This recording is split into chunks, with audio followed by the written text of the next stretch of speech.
Hello. ഇത് കുറച്ച് emojis ആണ്. അപ്പോൾ ഞാനൊരു ക്വസ്റ്റ്യൻ ചോദിക്കും അങ്ങോട്ട്. അപ്പോൾ അതിന് നിനക്ക് ഏതാണോ ഇമോജീസ് റിലേറ്റഡ് ആയിട്ട് തോന്നുന്നത് ആ ഇമോജീസ് കാണിക്കണം. When your ideas get selected, അത് ഇമോജീസിലൂടെ കാണിക്കണം. നീ ഒരു കോപ്പി എഴുതി 1 തവണ 2 തവണ 3 തവണ ഇതിന്റെ ചേഞ്ചസ് കുറെ തവണ വന്നു. അപ്പോൾ നിനക്ക് തോന്നുന്ന ഒരു വികാരമില്ലേ? ആ വികാരം എന്താ?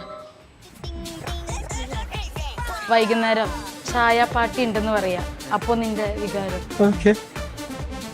When a reel goes viral.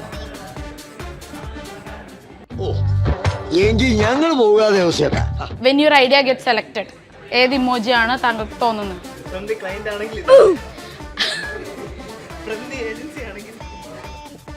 നിങ്ങൾ ഇറങ്ങാൻ നിൽക്കുക, ആ സമയത്ത് ഒരു വർക്ക് വന്നു, അപ്പൊ എന്തായിരിക്കും? 1 മിനിറ്റ് എഡിറ്റ് വരുവാണെങ്കിൽ എന്തായിരിക്കും ഇമോജി ആയിട്ട് കാണിക്കുന്നത്?